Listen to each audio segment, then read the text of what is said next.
Hi friends, welcome back to my channel. Friends, Shivamogga, Davanagere ಮತ್ತು ಚಿತ್ರದುರ್ಗ ಜಿಲ್ಲಾ ಸಹಕಾರ ಹಾಲು ಉತ್ಪಾದಕರ ಸಹಕಾರ ಸಂಘಗಳ ಒಕ್ಕೂಟ ಅಂದ್ರೆ ಇದನ್ನ ಶಿಮುಲ್ ಅಂತೇಳಿ ಕರೀತಾರೆ. ಸೊ ಇದು ಶಿವಮೊಗ್ಗದಲ್ಲಿ ಇರುವಂತದ್ದು. ಸೊ ಈ ಒಂದು ಹಾಲು ಉತ್ಪಾದಕರ ಒಂದು ಸಹಕಾರ ಸಂಘದಲ್ಲಿ ಸುಮಾರು 194 ವಿವಿಧ ಹುದ್ದೆಗಳಿಗೆ ಆನ್ಲೈನ್ ಮುಖಾಂತರ ಅರ್ಜಿಯನ್ನು ಕಾಲ್ ಮಾಡಿದ್ದಾರೆ ಸ್ನೇಹಿತರೆ. ಸೊ ಬನ್ನಿ, ಇದಕ್ಕೆ ಸಂಬಂಧಪಟ್ಟಂತೆ ನೀವು ಯಾವ ರೀತಿ ಅರ್ಜಿಯನ್ನು ಹಾಕಬೇಕು, ಸೊ ಈ ಒಂದು ಹುದ್ದೆಗಳಿಗೆ ಏನೆಲ್ಲ ಕ್ವಾಲಿಫಿಕೇಶನ್ ಇರಬೇಕು, ಎಷ್ಟು ಹುದ್ದೆಗಳು ಖಾಲಿದಾವೆ, ಇದರ ಒಂದು ವೇತನ ಎಷ್ಟಿದೆ ವಿವಿಧ ಹುದ್ದೆಗಳಿಗೆ, ಮತ್ತೆ ಯಾವತ್ತು ಅರ್ಜಿಯನ್ನು ಸಲ್ಲಿಸೋದಕ್ಕೆ ಪ್ರಾರಂಭಿಕ ದಿನಾಂಕ, ಅರ್ಜಿ ಸಲ್ಲಿಸೋದಕ್ಕೆ ಕಡೆಯ ದಿನಾಂಕ ಯಾವತ್ತು, ಸೊ ಈ ಎಲ್ಲದಕ್ಕೆ ಸಂಬಂಧಪಟ್ಟಂತ ಕಂಪ್ಲೀಟ್ ಇನ್ಫಾರ್ಮೇಶನ್ ಇವತ್ತಿನ ವಿಡಿಯೋದಲ್ಲಿ ತಿಳ್ಕೊಳ್ಳೋಣ. ಅದಕ್ಕಿಂತ ಮೊದಲು ನೀವು ಇದೇ ಮೊದಲ ಬಾರಿ ನಮ್ಮ ಚಾನಲ್ ನೋಡ್ತಾ ಇದ್ರೆ ಚಾನಲ್ನ ಸಬ್ಸ್ಕ್ರೈಬ್ ಮಾಡ್ಕೊಳ್ಳಿ, ಹಾಗೆ ವಿಡಿಯೋ ಒಂದು ಲೈಕ್ನ ಕೊಡಿ ಅಂತ ಹೇಳ್ತಾ.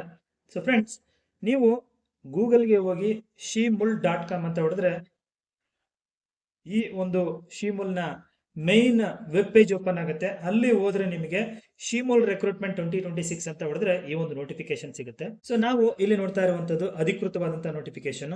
ಸೊ ಇಲ್ಲಿ ಒಟ್ಟು 194 ವಿವಿಧ ಹುದ್ದೆಗಳಿಗೆ ಆನ್ಲೈನ್ ಮುಖಾಂತರ ಅರ್ಜಿಯನ್ನು ಕಾಲ್ ಮಾಡಿರುವಂತದ್ದು. ಫ್ರೆಂಡ್ಸ್, ಈ ನೋಟಿಫಿಕೇಶನ್ ಅಲ್ಲಿ ನೀವು ಕೆಳಗಡೆ ಬಂದಿದ್ದೆ ಆದ್ರೆ ಸೊ ಯಾವೆಲ್ಲ ಹುದ್ದೆಗಳು ಮತ್ತೆ ಅದಕ್ಕೆ ವೇತನ ಏನು ಮತ್ತೆ ವಿದ್ಯಾರ್ಥಿ ಏನು ಅಂತ ಹೇಳ್ತಾ ಹೋಗ್ತಾರೆ. ಸೊ ಮೊದಲನೇದು ಸಹಾಯಕ ವ್ಯವಸ್ಥಾಪಕರು ಅಂತೇಳಿ AHAI ಅಂತೇಳಿ 17 ಹುದ್ದೆಗಳಿದಾವೆ. ಸೊ ನಾನು ವಿಡಿಯೋ ಲೆಂತ್ ಆಗುತ್ತೆ ಅನ್ನೋ ಕಾರಣಕ್ಕೆ ಈ ಕಂಪ್ಲೀಟ್ ರೋಸ್ಟ್ರೋ ಟೇಬಲ್ ಅನ್ನ ಓದಕ್ ಹೋಗಲ್ಲ, ಮತ್ತೆ ಕ್ವಾಲಿಫಿಕೇಶನ್ ಅನ್ನ ಓದಕ್ ಹೋಗಲ್ಲ. ಕೆಳಗಡೆ ರೋಸ್ಟ್ರೋ ಟೇಬಲ್ ಅಲ್ಲಿ ಯಾವ ಕಮ್ಯುನಿಟಿಗೆ ಪೋಸ್ಟ್ ಬರುತ್ತೆ ಅಂತ ಎಲ್ಲ ಒಂದು ಕ್ಲಿಯರ್ ಆಗಿ ಮೆನ್ಷನ್ ಮಾಡಿದ್ದಾರೆ. ಏನೆಲ್ಲ ಕ್ವಾಲಿಫಿಕೇಶನ್ ಬೇಕು ಅನ್ನೋದನ್ನು ಕೆಳಗಡೆ ಮೆನ್ಷನ್ ಮಾಡಿದ್ದಾರೆ, ನೀವು ಅದನ್ನು ನೋಡ್ಕೊಳ್ಳಿ. ನಾನು ಹುದ್ದೆಗಳು ಮತ್ತೆ ವೇತನವನ್ನು ಮಾತ್ರ ಹೇಳ್ತಾ ಹೋಗ್ತೇನೆ. ಸೊ ಈ ಒಂದು ಹುದ್ದೆಗೆ ವೇತನ ಶ್ರೇಣಿ ಬಂದು 83,700ರಿಂದ 1,55,200 ರೂಪಾಯಿ ಇರುತ್ತೆ. ಸೊ ವಿದ್ಯಾರ್ಥಿ ಏನು ಅಂತ ಕೇಳಿದ್ರೆ BSc ಅಂಡ್ AH ಅಂತ ಹೇಳಿ ಅಪ್ಲಿಕೇಶನ್ ಕೇಳಿದ್ದಾರೆ. ಸಹಾಯಕ ವ್ಯವಸ್ಥಾಪಕರು ಆಡಳಿತ ಅಂತೇಳಿ ಇದು ಒಂದು ಹುದ್ದೆ ಇರುವಂತದ್ದು. ಇದಕ್ಕೆ 83,700 ಬೇಸಿಕ್ ಇರುತ್ತೆ, 1,55,200 ಒಂದು ಸ್ಯಾಲ್ರಿ ಇರುವಂತದ್ದು. ಸೊ ಇದಕ್ಕೆ ಮಾನವ ಸಂಪನ್ಮೂಲ ವಿಷಯದಲ್ಲಿ 2 ವರ್ಷಗಳ ಒಂದು MBA ಮಾಡಿರಬೇಕು, 3 ವರ್ಷಗಳ ಒಂದು ಸೇವಾನುಭವ ಮತ್ತೆ ಕಂಪ್ಯೂಟರ್ ಜ್ಞಾನ ಇರಬೇಕು ಅಂತ ಹೇಳ್ತಾರೆ. ಹಾಗೆ ಸಹಾಯಕ ವ್ಯವಸ್ಥಾಪಕರು ಅಂತೇಳಿ F&F ಅಂತೇಳಿ 3 ಹುದ್ದೆಗಳಿದಾವೆ. ಇದಕ್ಕೂ ಸೇಮ್ ಸ್ಯಾಲ್ರಿ ಇರುತ್ತೆ. ಇದಕ್ಕೆ ಕ್ವಾಲಿಫಿಕೇಶನ್ ಬಂದು ಕೃಷಿ ವಿಜ್ಞಾನದಲ್ಲಿ ಅಂದ್ರೆ BSc AG ಮಾಡಿರ್ಬೇಕು ಅಂತ ಹೇಳ್ತಾರೆ. ಹಾಗೆ MIS ಸಿಸ್ಟಮ್ ಆಫೀಸರ್ ಅಂತೇಳಿ ಒಂದಿದೆ, ಮಾರುಕಟ್ಟೆ ಅಧಿಕಾರಿಗಳು 2 ಇದಾವೆ, ತಾಂತ್ರಿಕ ಅಧಿಕಾರಿ ಅಂತೇಳಿ ಒಂದು ಹುದ್ದೆ ಇದಾವೆ, ಹಾಗೆ ಮತ್ತೆ ತಾಂತ್ರಿಕ ಅಧಿಕಾರಿ ಒಂದಿದೆ. ತಾಂತ್ರಿಕ ಅಧಿಕಾರಿ DT ಅಂತೇಳಿ ಇದು 14 ಹುದ್ದೆಗಳಿರುವಂತದ್ದು. ಸೊ ಇದಕ್ಕೂ ಕೂಡ ಒಳ್ಳೆ ಸ್ಯಾಲ್ರಿ ಇದೆ, 69,250 ಬೇಸಿಕ್ ಇರುತ್ತೆ, 1,34,000 ಗ್ರಾಸ್ ಇರುತ್ತೆ. ಸೊ ಹಾಗೆ ಕೆಮಿಸ್ಟ್ ಬಂದು 2 ಹುದ್ದೆಗಳಿರುವಂತದ್ದು. ಮತ್ತೆ ವಿಸ್ತರಣಾಧಿಕಾರಿ ದರ್ಜೆ 3 ಅಂತೇಳಿ 17 ಹುದ್ದೆಗಳಿರುವಂತದ್ದು. ಆಡಳಿತ ಸಹಾಯಕ ದರ್ಜೆ ಅಧಿಕಾರಿ ಅಂತೇಳಿ ಗ್ರೇಡ್ 2, ಇದು ಒಟ್ಟು 17 ಹುದ್ದೆಗಳಿದಾವೆ. ಸೊ ಇದಕ್ಕೆ ಯಾವುದೇ ಪದವಿ ವಿಶ್ವವಿದ್ಯಾನಿಲಯದಿಂದ ಎನಿ ಡಿಗ್ರಿ ಮತ್ತೆ ಕಂಪ್ಯೂಟರ್ ಜ್ಞಾನ ಇರಬೇಕು ಅಂತ ಹೇಳ್ತಾರೆ. ಸೊ ಇದಕ್ಕೂ ಅಷ್ಟೇ 44,000 ಬೇಸಿಕ್ ಇರುತ್ತೆ, 83,000 ಗ್ರಾಸ್ ಸ್ಯಾಲ್ರಿ ಇರುತ್ತೆ. ಹಾಗೆ ಲೆಕ್ಕ ಸಹಾಯಕ ದರ್ಜೆ ಅಂತೇಳಿ 12 ಹುದ್ದೆಗಳಿದಾವೆ. ಇದಕ್ಕೂ ಒಳ್ಳೆ ಸ್ಯಾಲ್ರಿ ಇದೆ, 44,000ದಿಂದ 83,000ವರೆಗಿದೆ. ಹಾಗೆ ಮಾರುಕಟ್ಟೆ ಸಹಾಯಕ ದರ್ಜೆ ಅಂತೇಳಿ 10 ಹುದ್ದೆಗಳಿರುವಂತದ್ದು. ಕೆಮಿಸ್ಟ್ ದರ್ಜೆ 20 ಹುದ್ದೆ ಇದೆ. ಆಪರೇಟರ್ ಅಂತೇಳಿ 13 ಹುದ್ದೆಗಳಿರುವಂತದ್ದು. ಶೀಘ್ರ ಲಿಪಿಗಾರರು ದರ್ಜೆ 2 ಒಂದು ಹುದ್ದೆ ಇದೆ. ಮತ್ತೆ ಕಿರಿಯ ತಾಂತ್ರಿಕರು ಅಂತೇಳಿ 22 ಹುದ್ದೆಗಳಿರುವಂತದ್ದು. ಹಾಗೆ ಮತ್ತೆ ಈ ರೆಫ್ರಿಜರೇಷನ್ಗೆ ಸಂಬಂಧಪಟ್ಟಂತೆ ಕಿರಿಯ ತಾಂತ್ರಿಕರು 10 ಹುದ್ದೆಗಳಿರುವಂತದ್ದು. ಮತ್ತೆ ಬಾಯ್ಲರ್ ಅಟೆಂಡೆಂಟ್ ಅಂತೇಳಿ 12 ಹುದ್ದೆಗಳಿದಾವೆ. ಮತ್ತೆ ಫಿಲ್ಟರ್ ಬಂದ್ರೆ 4 ಹುದ್ದೆಗಳಿರುವಂತದ್ದು. ಹಾಗೆ ವೆಲ್ಡರ್ ಬಂದು 2 ಹುದ್ದೆಗಳಿರುವಂತದ್ದು. ಸ್ನೇಹಿತರೆ, ಇದು ಈ ವಿವಿಧ ಹುದ್ದೆಗಳಿಗೆ ಕಾಲ್ ಮಾಡಿರುವಂತಹ ಒಂದು ಡೀಟೈಲು ಮತ್ತೆ ನಂಬರ್ ಆಫ್ ಪೋಸ್ಟಿಂಗ್ಸ್ ಮತ್ತೆ ಸ್ಯಾಲ್ರಿ ಮತ್ತೆ ಶೈಕ್ಷಣಿಕ ವಿದ್ಯಾರ್ಥಿಗೆ ಸಂಬಂಧಪಟ್ಟಂತ ಮಾಹಿತಿ ಆಯ್ತು.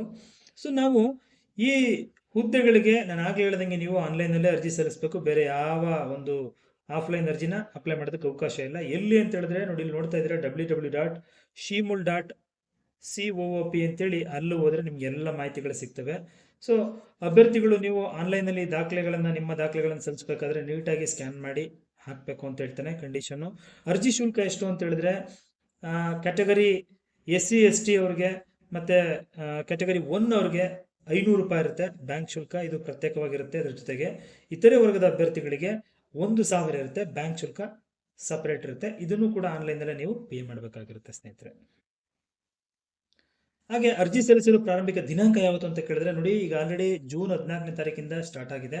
ಸೊ ಜುಲೈ 14ವರೆಗೂ ನಿಮಗೆ ಅರ್ಜಿಯನ್ನು ಸಲ್ಲಿಸೋದಕ್ಕೆ ಅವಕಾಶ ಮತ್ತೆ ಆನ್ಲೈನ್ ಫೀನ ಪೇ ಮಾಡೋದಕ್ಕೆ ಅವಕಾಶವನ್ನು ಕೊಟ್ಟಿರ್ತಾರೆ ಸ್ನೇಹಿತರೆ. ಅದನ್ನು ನೋಡ್ಕೊಳ್ಳಿ ಇಲ್ಲಿ ಡೀಟೇಲ್ ಆಗಿ. ಹಾಗೆ ನಿಮಗೆ ಯಾವುದೇ ಮಾಹಿತಿ ಬೇಕು, ಇದ್ರ ಬಗ್ಗೆ ಹೆಚ್ಚಿನ ಮಾಹಿತಿಗಳು ಬೇಕಿತ್ತು ಅಂತ ಹೇಳಿದ್ರೆ ಸಹಾಯವಾಣಿಯ ಒಂದು ನಂಬರ್ನಲ್ಲಿ ಕೊಟ್ಟಿದ್ದಾರೆ 9535165947 ಅಂತೇಳಿ. ಇನ್ನೊಂದ್ಸಲ ಹೇಳ್ತೀನಿ, 9535165947 ಅಂತೇಳಿ.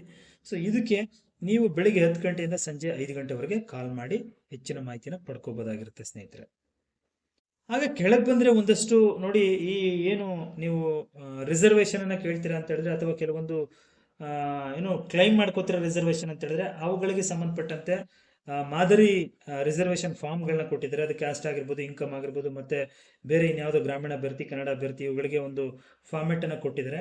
ಅವುಗಳನ್ನ ನೀವು ಡೌನ್ಲೋಡ್ ಮಾಡಿಕೊಂಡು ನೀವು ಆ ಒಂದು ನಮೂನೆಯಲ್ಲಿ ಸಲ್ಲಿಸಿ. ಮತ್ತೆ ಆಯ್ಕೆ ವಿಧಾನ ಯಾವ ಥರ ಇರುತ್ತೆ ಅಂತ ಕೇಳಿದ್ರೆ, ಸೊ ಇಲ್ಲಿ ಏನ್ ಹೇಳ್ತಾರೆ ಅಂತ ಹೇಳಿದ್ರೆ, ನಿಮಗೆ ಲಿಖಿತ ಪರೀಕ್ಷೆಯನ್ನು ಕಂಡಕ್ಟ್ ಮಾಡ್ತೀವಿ, 200 ಮಾರ್ಕ್ಸ್ ಇರುತ್ತೆ ಅಂತ ಹೇಳ್ತಾರೆ. ಅದರಲ್ಲಿ ಕನ್ನಡ 50 ಮಾರ್ಕ್ಸ್ ಇರುತ್ತೆ, ಸಾಮಾನ್ಯ ಇಂಗ್ಲಿಷ್ 25, ಸಾಮಾನ್ಯ ಜ್ಞಾನ 25 ಮಾರ್ಕ್ಸ್, ಸಹಕಾರ ವಿಷಯಗಳಿಗೆ 50 ಅಂಕಗಳು, ಮತ್ತೆ ಇಂಡಿಯನ್ ಕಾನ್ಸ್ಟಿಟ್ಯೂಷನ್ 25 ಮಾರ್ಕ್ಸ್, ಮತ್ತೆ ಒಕ್ಕೂಟ ಕಾರ್ಯಚಟುವಟಿಕೆ ಮತ್ತು ವಸ್ತುನಿಷ್ಠ ವಿಷಯಗಳಿಗೆ 25 ಅಂಕಗಳನ್ನ ಕೊಟ್ಟಿರ್ತೀವಿ ಅಂತ ಹೇಳ್ತಾರೆ. ಸೊ ಅದ್ರ ಬೇಸ್ ಮೇಲೆ ಮೆರಿಟ್ ಅನ್ನ ತೆಗೆದು 1:5 ರೇಷಿಯೋದಲ್ಲಿ ನಿಮ್ಮನ್ನ ಇಂಟರ್ವ್ಯೂಗೆ ಕಾಲ್ ಮಾಡ್ತೀವಿ ಅಂತ ಹೇಳ್ತಾರೆ. ಸೊ ಈ ಒಂದು ಏನು ನಾವು ವೈವಾ ಅಥವಾ ಸಂದರ್ಶನ ಅಂತ ಕರೆದಿದ್ದೆ ಆದ್ರೆ, ಈ ಒಂದು ಸಂದರ್ಶನಕ್ಕೆ 15 ಮಾರ್ಕ್ಸ್ ಅನ್ನು ಫಿಕ್ಸ್ ಮಾಡಿರ್ತೀವಿ ಅಂತ ಹೇಳ್ತಾರೆ ಸ್ನೇಹಿತರೆ. ಸೊ ನೀವು ಈ ಒಂದು ಅಪ್ಲಿಕೇಶನ್ ಹಾಕುವಂತ ಸಂದರ್ಭದಲ್ಲಿ ನಿಮ್ಮ ಮೊಬೈಲ್ ನಂಬರು ಮತ್ತೆ ಇಮೇಲ್ ಐ ಡಿಯನ್ನು ಕೊಡೋದು ಕಡ್ಡಾಯ ಆಗಿರುತ್ತೆ. ಸೊ ಯಾವುದೇ ಕಮ್ಯುನಿಕೇಶನ್ ಇದ್ರೆ ನಿಮಗೆ ಮೆಸೇಜ್ ಅಥವಾ ಇಮೇಲ್ ಮುಖಾಂತರ ತಿಳಿಸ್ತಾ ಇರ್ತಾರೆ, ಅಥವಾ ವೆಬ್ಸೈಟ್ ಅಲ್ಲಿ ಕೂಡ ನೀವು ಚೆಕ್ ಮಾಡಬಹುದಾಗಿರುತ್ತೆ. ಸೊ ನೀವು ಸಂದರ್ಶನಕ್ಕೆ ಬರ್ತೀರಾ ಅಂತ ಹೇಳಿದ್ರೆ ಆ ಸಂದರ್ಭದಲ್ಲಿ ಈ ಒಂದು ಕೆಳಕಂಡಂತ ಪ್ರಮಾಣ ಪತ್ರಗಳನ್ನು ತರಬೇಕು. ಅದನ್ನು ನೋಡ್ಕೊಳ್ಳಿ, ನೀವು ಅದನ್ನು ನೋಡಿಕೊಂಡು ಓದಿ ಸ್ನೇಹಿತರೆ. ಸೊ ಯಾವ ರೀತಿ ಆನ್ಲೈನ್ ಅಪ್ಲಿಕೇಶನ್ ಹಾಕಬೇಕು ಅನ್ನೋದಕ್ಕೆ ಇಲ್ಲಿ ಒಂದು ಇನ್ಫಾರ್ಮೇಶನ್ ಕೊಟ್ಟಿದ್ದಾರೆ. ಸೊ ನೀವು ಶಿಮಲ್ಗೆ ಹೋದ್ರೆ ಅಲ್ಲಿ ಶಿಮಲ್ ರಿಕ್ರೂಟ್ಮೆಂಟ್ 2026 ಅಂತಿದೆ, ಅದ್ರ ಮೇಲೆ ಕ್ಲಿಕ್ ಮಾಡಿ ಓಪನ್ ಅಪ್ಲಿಕೇಶನ್ಗೆ ಹೋಗಿ ಓಪನ್ ಅಪ್ಲಿಕೇಶನ್ ಮೇಲೆ ಕ್ಲಿಕ್ ಮಾಡಿ ಅಪ್ಲೈ ಮಾಡಿ. ಸೊ ಎಲ್ಲವನ್ನ ಫಿಲ್ ಮಾಡಿದ ನಂತರದಲ್ಲಿ ಅದನ್ನು ಸಬ್ಮಿಟ್ ಮಾಡಿ ಒಂದು ಕಾಪಿನ ಪ್ರಿಂಟ್ಔಟ್ ತಗೊಂಡು ಇಟ್ಕೊಳ್ಳಿ ಫ್ರೆಂಡ್ಸ್. ಓಕೆ, ಸೊ ಇಲ್ಲಿ ಕೆಳಗೆ ಬಂದ್ರೆ ಒಂದಷ್ಟು ಮಾದರಿ ನಮೂನೆಗಳನ್ನ ಕೊಟ್ಟಿದ್ದಾರೆ, ಯಾವ ತರ ಹಾಕಬೇಕು, ಏನೆಲ್ಲ ಸಬ್ಮಿಟ್ ಮಾಡಬೇಕು ಅನ್ನೋದ್ರ ಬಗ್ಗೆ ಮಾಹಿತಿ ಇದೆ ಸ್ನೇಹಿತರೆ. ಫ್ರೆಂಡ್ಸ್ ನೋಡಿದ್ರಲ್ಲ, ಇದಾಯ್ತು ಶಿಮುಲ್ ಅಲ್ಲಿ ಅಂದ್ರೆ ಶಿವಮೊಗ್ಗ, ದಾವಣಗೆರೆ ಮತ್ತು ಚಿತ್ರದುರ್ಗ ಜಿಲ್ಲಾ ಸಹಕಾರ ಹಾಲು ಉತ್ಪಾದಕರ ಸಹಕಾರ ಸಂಘಗಳಲ್ಲಿ ಮಾಡಿರುವಂತಹ ವಿವಿಧ ಹುದ್ದೆಗಳಿಗೆ ಸಂಬಂಧಪಟ್ಟಂತ ಕಂಪ್ಲೀಟ್ ಇನ್ಫಾರ್ಮೇಶನ್. ಸೊ ಆದಷ್ಟು ಬೇಗ ಯಾರೆಲ್ಲ ಅಪ್ಲೈ ಮಾಡಿಲ್ಲ ಅವರೆಲ್ಲರೂ ಅಪ್ಲೈ ಮಾಡಿ ಅಂತ ಹೇಳ್ತಾ, ಸೊ ಮಾಹಿತಿ ಉಪಯುಕ್ತವಾಗಿದ್ರೆ ವಿಡಿಯೋಗೆ ಒಂದು ಲೈಕ್ನ ಕೊಟ್ಟು ಫ್ರೆಂಡ್ಸ್ ಮತ್ತೆ ಫ್ಯಾಮಿಲಿಗೆ ಶೇರ್ ಮಾಡಿ. ಮುಂದಿನ ವಿಡಿಯೋದಲ್ಲಿ ಮತ್ತೊಂದು ಹೊಸ ವಿಷಯದೊಂದಿಗೆ ತಮ್ಮದೇ ಬರ್ತೀನಿ. ಎಲ್ಲರಿಗೂ ಥ್ಯಾಂಕ್ ಯು, ಬೈ ಬಾಯ್.